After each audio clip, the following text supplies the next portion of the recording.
Music by DJ Big Malik at djbigmalik.com. Peace, glad you can make it. Soupalawyer here.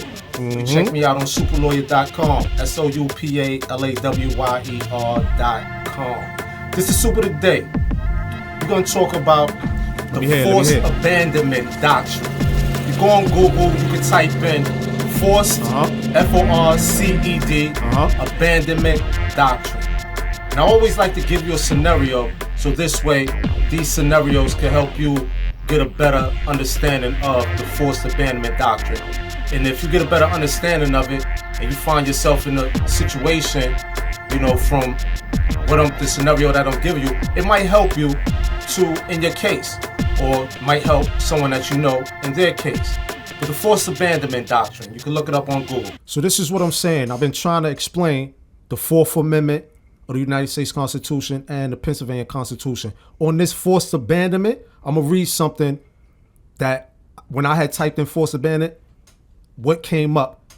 So I'm going to read it to you. It says, we note that this principle of forced abandonment is not recognized under the Fourth Amendment of the United States Constitution, although it is under Article 1, Section 8 of the Pennsylvania Constitution, and it gives a case law. Versus Byrd. And after the case law, it says, while Pennsylvania recognizes the principle of forced abandonment, that legal theory requires that the abandonment of contraband or evidence be precipitated by illegal police conduct.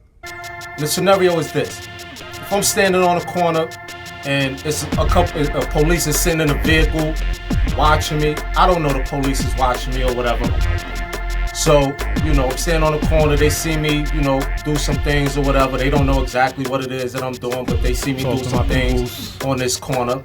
And I happen to take out a cigarette pack and I just toss it down next to a car or something. And I move a couple of feet away from this cigarette pack.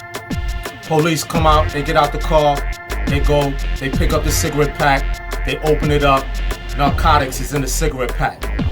So now they grab me up and they charge me, you know, with possession, paraphernalia, possession with intent to deliver. Down, really do. From what they found inside of this cigarette down pack. Like this. So the forced abandonment doctrine, how it works is this. Same scenario, I'm on a corner, you know, talking to people, whatever, doing whatever it is that I'm doing on a corner. And police is watching me. And they get out the vehicle.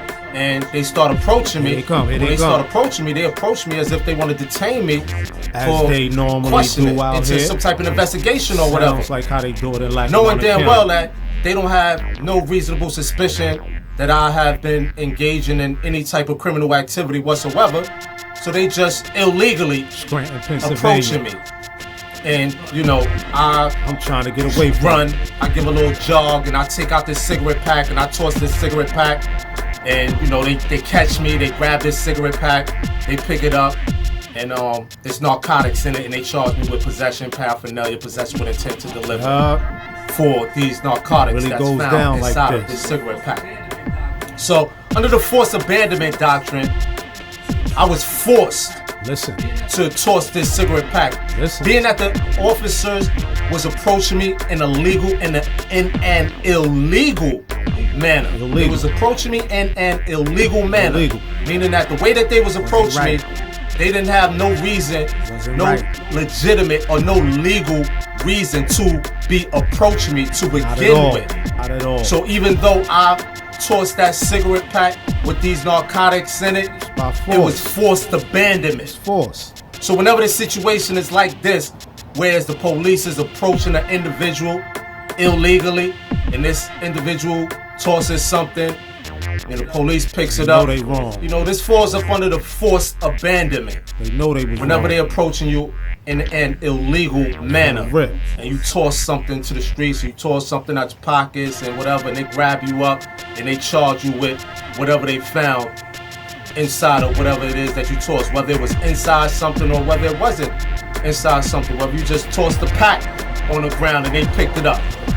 If their approach to you was not legal, then under the forced abandonment, you might want to think about making an argument under the forced abandonment. That's what you do. Now, mind you, Soupalawyer, I'm not an attorney, I'm not giving legal advice or whatever. I work with people's in their cases. So all the information that I'm giving is, from working with other people in their cases. I'm not giving no legal advice. I'm not an attorney or anything like that. I state this on Soupalawyer.com, so please be sure to notice that I'm not an attorney. But all this information, I'm familiar with because I've been in the system. I've been researching. Like I said, I helped a lot of brothers with their cases, so I know this information, and so now I'm here sharing this information with you because it's good to know this information. If you know it, then you could possibly use it in your case and prevent from getting a felony on your jacket or misdemeanor on your jacket when you really don't have to, if you understand it. So I know that a lot of people don't understand the forced abandonment doctrine just reading it alone, and maybe some people will understand the forced abandonment doctrine, and there's some things that comes along with the forced abandonment doctrine, such as all you really gotta remember is if the approach of the police approaching you was illegal, and they started chasing you when you threw something, they picked it up and they charged you with that. Being that their approach was illegal, then under the forced abandonment doctrine, we trying to move to suppress this evidence. All the evidence. So that would come out at a suppression hearing. So this is just on forced abandonment. You go on Google, you can type in forced abandonment, FORCED, abandonment doctrine, and you can read up on this a little more yourself. I'm Soupalawyer, man. I'm always here, man. Anytime you get information to help you with someone that you helping with their case, it's a good thing. I feel better. Indeed. Hopefully you feel better. Soup always makes us feel better, man. This is Soup of the Day, man. If you need any more information on other charges, other offenses or whatever, you could always get this information on Soupalawyer.com, SOUPALAWYER.com. If you like something, if you heard something, please hit the like button, the share button, and the subscribe button. Also, be on the lookout for the Don Heroic and Monica Talk Show that can only be viewed on salpeers.com. Salpeers, SALPEERS.com. This is where you could also interact with a community of your peers. So I hope this information helps. Anytime you want me or to assist you with litigation, you can just go on Soupalawyer.com. You fill out the contact form, get at me, and we can get together and we can do some research. I'm here for you. I'm here with you, man. Soupalawyer out once again, man. Peace.